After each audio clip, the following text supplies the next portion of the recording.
नमस्कार दोस्तों। आज अध्ययन बोर्ड ने अपनी पशु परिचर की जो संशोधित विज्ञप्ति है वो जारी कर दी है। इसमें आप देखिए आज की डेट डाली हुई है। अब हम बात करते हैं कि इसमें क्या-क्या बताया गया है। तो सबसे इम्पोर्टेंट चीज़ इसमें सिर्फ जो एग्ज़ाम फॉर्म फिलअप किया जाएगा उसकी डेट चेंज की गई है। बाकी और सारी की सारी चीज़ें एज़ इट इज़ पहले की तरह है। ना पोस्ट में बदला हुआ है, ना सिलेबस में बदला हुआ है। किसी भी तरीके से किसी में भी बदलाव नहीं हुआ है। बदलाव हुआ है तो सिर्फ 2 चीज़ों में बदलाव हुआ है, मैं अभी आपको बताता हूँ। पहली चीज़ इसकी जो फॉर्म फिलअप किया जाएगा उसकी डेट क्या हुई है हम वो जानेंगे पहले। तो जो एग्ज़ाम फिलअप डेट है वो तारीख है इसकी, ये देखिए, ये 19/1 से लेके मतलब 19 जनवरी से लेके 17 तारीख दूसरे महीने मतलब 17 फरवरी तक ये आपका फॉर्म फिलअप किया जाएगा। ये सबसे इम्पोर्टेंट बात है। अब दूसरी बात ये है कि अब तक जो अपना जो डेट मेजर की जा रही थी 18 से लेके 40 तक, वो पहले मेजर की जा रही थी 1/1/2024 से, ठीक है? लेकिन अभी ये फॉर्म लेट आया है, इसकी संशोधित विज्ञप्ति लेट आई है, तो उसके जो एग्ज़ाम का जो संविधान बनाया गया है, उसके थ्रू आपकी जो एज एज काउंट की जाएगी, उम्र काउंट की जाएगी, अब वो 1/1/2025 के माध्यम से या उसको रेफ़रेंस मान के ही आपकी एज काउंट की जाएगी। इसके बाद हम बात देखते हैं कि एग्ज़ाम का फॉर्म कैसे फिलअप करना है। तो सबको पता ही होगा कि अब ओटीआर चालू हो गया है। तो हमें सबसे पहले करना क्या है, अध्ययन बोर्ड की साइट पे जाना है। अध्ययन बोर्ड की साइट एक तो ये रही, एक ये रही। इन दोनों साइट पे जाना है, रिक्रूटमेंट एडवर्टाइजमेंट पर जाना है, अप्लाई ऑनलाइन क्लिक करना है और आपकी साइट चालू हो जाएगी, आपका फॉर्म फिलअप होना चालू हो जाएगा। अगर आप इस तरह नहीं जा रहे हैं तो आप एसएसओ आईडी पर क्लिक कीजिए। इसके बाद आपको सिटीजन ऐप मिलेगा, वहाँ जाइए, रिक्रूटमेंट पोर्टल पे जाइए, उसके बाद अप्लाई नाउ पर क्लिक कीजिए। वहाँ से आपको वन टाइम रजिस्ट्रेशन आपको करना पड़ेगा।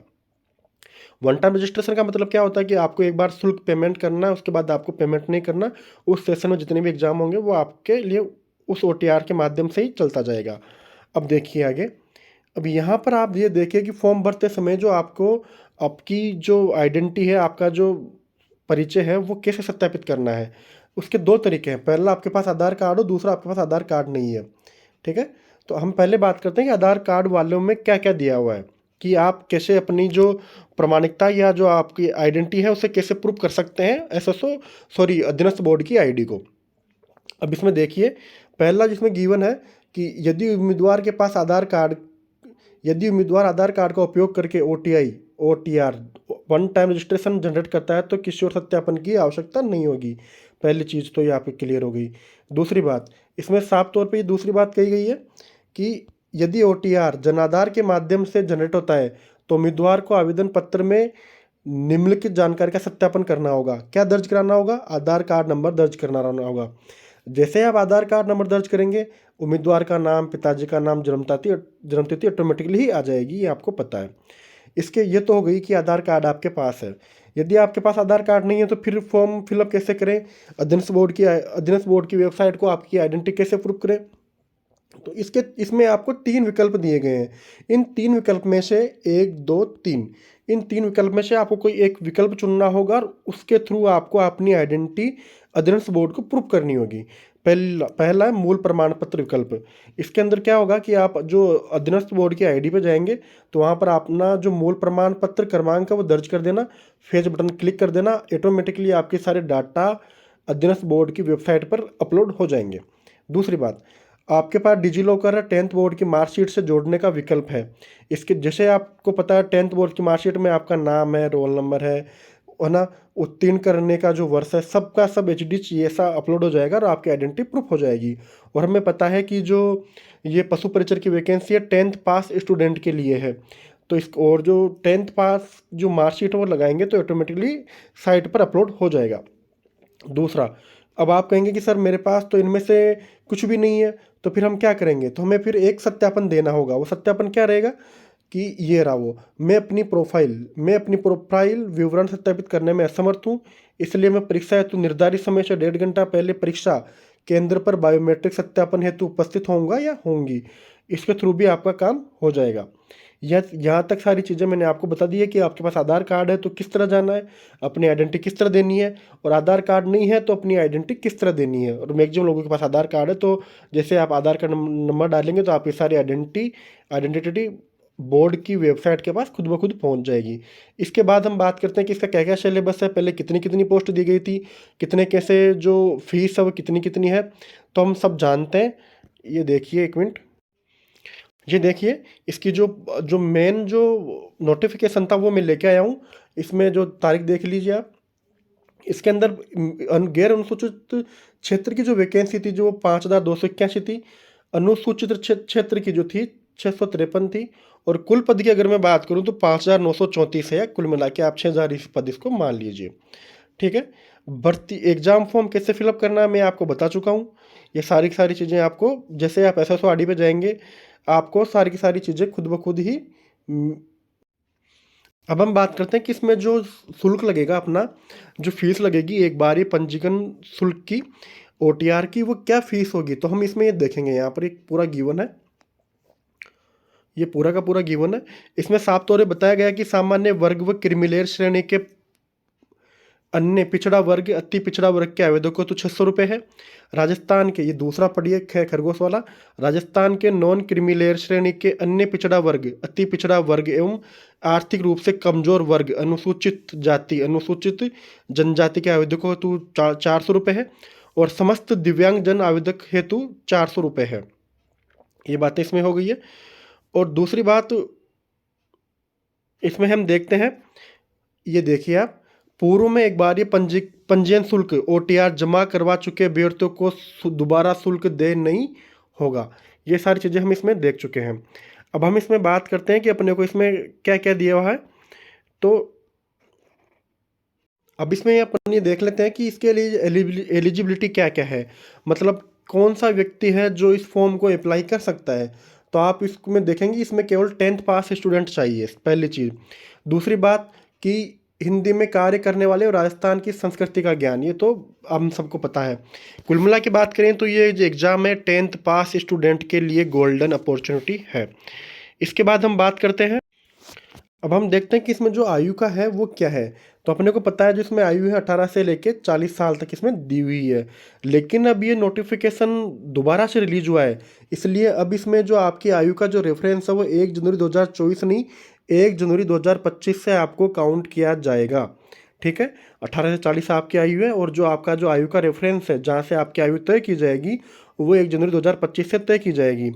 इसके बाद ये आपको कुछ जो आयु है उसमें कुछ छूट दी गई है।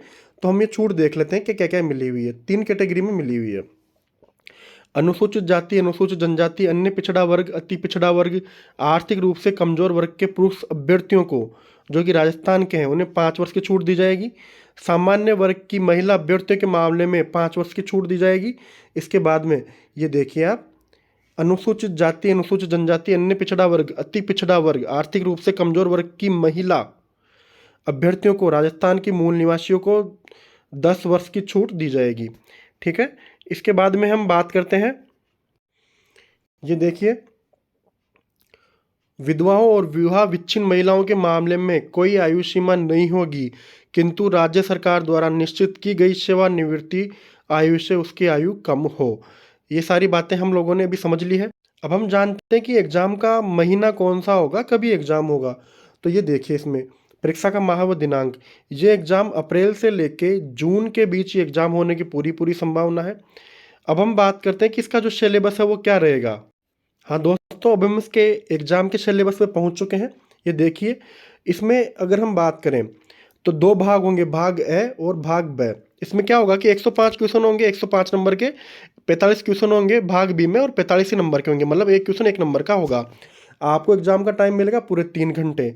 कुल मिला के आपके क्वेश्चन कितने हो गए, 150 क्वेश्चन आपके हो गए हैं। ठीक है। और नंबर कितने हो गए, 150, मतलब एक क्वेश्चन 1 नंबर का, तो 150 क्वेश्चन तो 150 नंबर के। पेपर में नेगेटिव मार्किंग होगी, ये देखिए 1/4 अंक काटा जाएगा। ठीक है।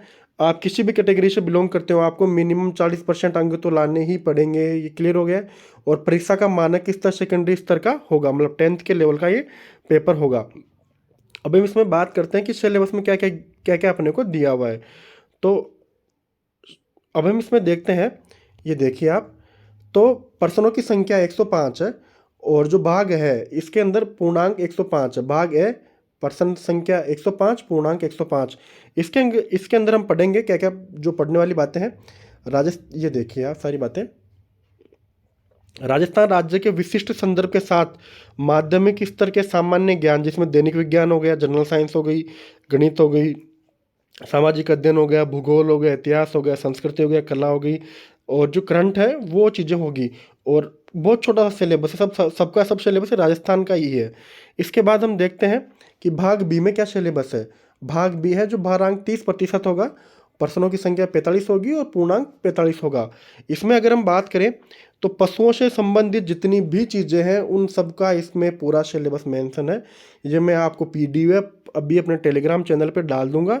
आप अपने चैनल में जाइए मोर में, वहाँ पर आपको टेलीग्राम चैनल का लिंक मिल जाएगा, वहाँ आप करेंगे टेलीग्राम चैनल में पहुँच जाएंगे, वहाँ आपको इसका पूरा पीडीएफ मिल जाएगा, जिसके थ्रू आप इसका जो डिटेल सिलेबस है वो आप वहाँ से ले लीजिएगा। अभी मैं इसको यहाँ पूरा बोलूँगा तो ये बहुत लंबा हो जाएगा। लेकिन जो पशुओं से संबंधित बेसिक चीज़ें हैं, कौन कौन सी नस्लें होती है, चमड़ा क्या, हड्डियाँ क्या, ये सारी उनकी दवाइयाँ क्या हैं, कौन कौन सी बीमारियाँ हैं, वो सारी की सारी आपको अवेलेबल हो जाएगी। इस तरह मैं आपको समझा चुका हूँ कि फॉर्म क्या है, इसकी एग्ज़ाम डेट क्या है, इसका जो पात्रता है वो क्या है, एग्ज़ाम फॉर्म कैसे फिलअप करना है, ये सारी चीज़ें मैं आपको समझा चुका हूँ। एग्ज़ाम की फ़ीस क्या है। अब आपको इसके बारे में कोई भी डिटेल बातें चाहिए तो आप मेरे को कमेंट कीजिएगा, या अपने चैनल पे जाके इसमें मोर का ऑप्शन आएगा, वहाँ टेलीग्राम चैनल दिया हुआ है, क्लिक कीजिए। वहाँ पर आप अपनी सारी क्यूरीज, अपनी जो भी बात पूछनी है पूछिए, वहाँ पर आपको पूरी पीडीएफ मिल जाएगी।